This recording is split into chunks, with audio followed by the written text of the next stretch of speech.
Hi, everybody. This is Alan Fine. I'm here with Beth Potter, who's the president and CEO of Tourism Industry Association of Canada, or how do you say it? TIAC. TIAC, okay.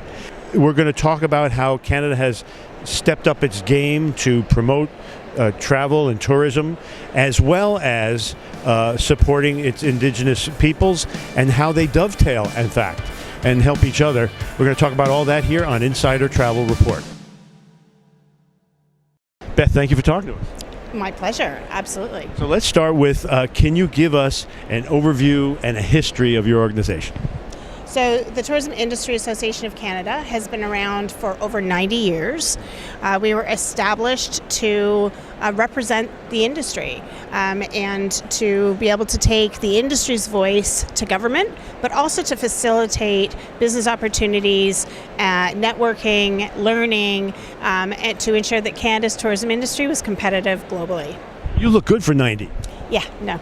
I've only been around here for 2 years. That's what I was going to ask you. So you've been on 2 years. Yeah, so I took over in March of 2021. Nothing like taking on a new job like this during a pandemic.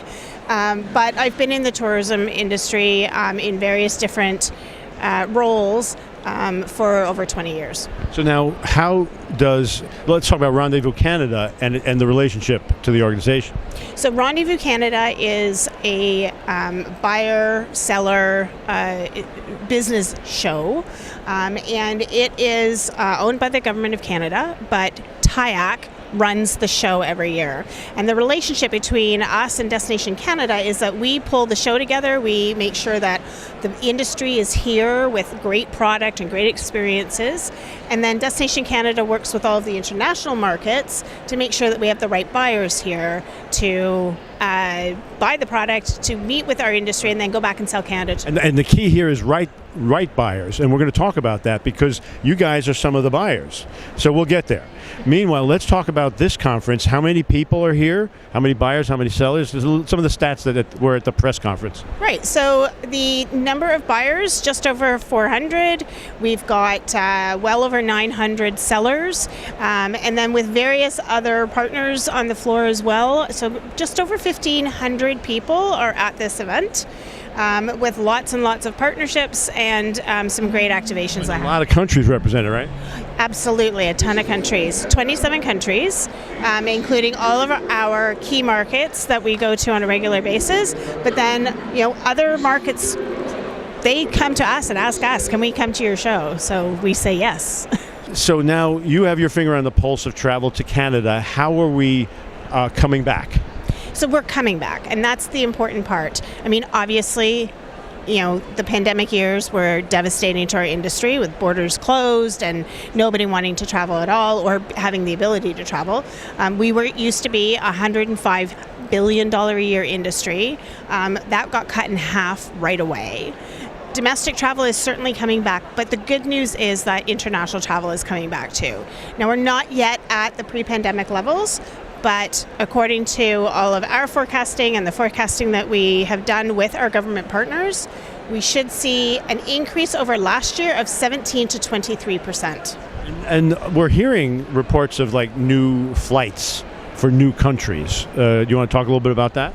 Yeah, really the way that we travel and the way that the industry works, everybody has taken this opportunity that the pandemic afforded us to look at the way that we do business, the travelers' expectations, and so it's afforded us a whole lot of opportunity. For instance, Ottawa just announced a new direct flight between Ottawa and Paris, and this is that's an awesome opportunity for us. And also Japan? Yes, WestJet just launched a direct flight between Tokyo and Calgary, and we're very excited about that.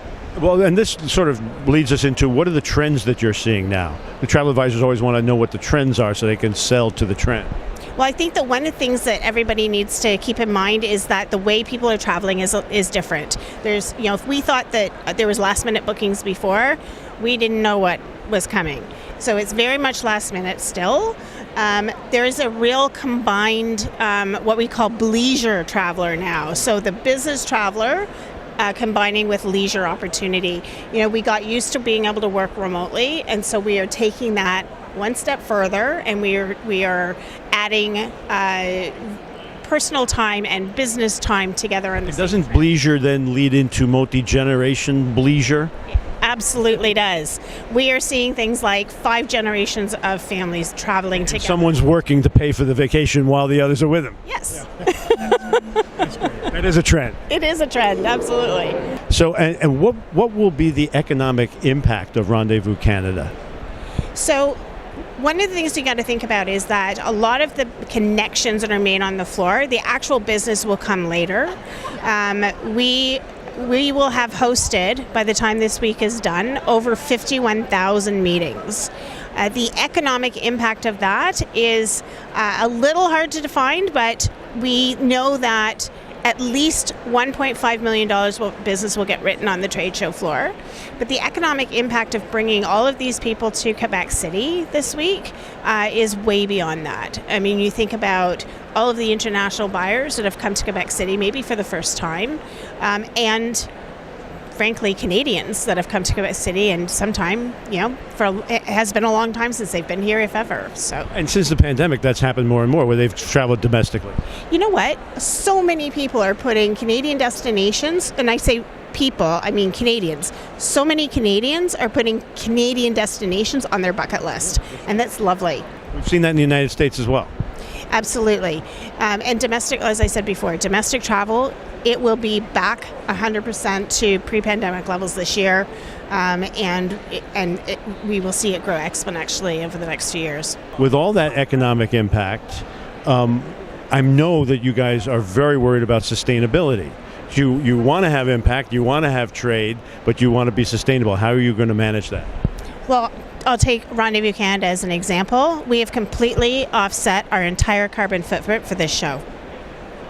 And for the show, and then for the country? For the country. So we are working on all kinds of programming with our industry, with government, to make sure that tourism businesses of all shapes and sizes can implement greener options, can offset their carbon footprint. We're encouraging our government to invest in things like sustainable aviation fuel, so that we can be a much cleaner, greener industry within our economy. Canada has this mandate to invest in its tourism and invest in its Indigenous peoples, and how do they dovetail and help each other? One of the things that we can all agree on is that tourism is part of our social economic fabric. It allows us to explore our culture in a very meaningful way. Reconciliation and tourism, they just kind of go hand in hand. It allows us to, as an industry and as a country, work with our Indigenous partners to tell the story of Canada before Canada existed. And that is really, really important. And so a lot of effort and a lot of investment is going into helping Indigenous people bring those experiences to life. We go out to more than 118,000 travel advisors every day. What's your message to them? That Canada is open. We're open to welcome leisure travelers, business events.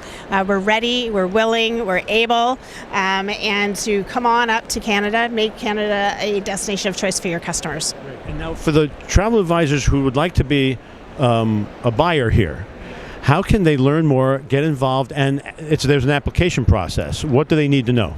You can get in touch with us through the Rendezvous Canada website, which is rendezvouscanada.ca. Okay. Our buyers are invited through Destination Canada, so anybody who's interested, reach out to us, and we will make sure that we make the connection with Destination Canada. All right, and so thank you for talking to us. My pleasure. I'm very passionate about our industry, and I'm always happy to talk about it. All right, and this is Alan Fine for Insider Travel Report.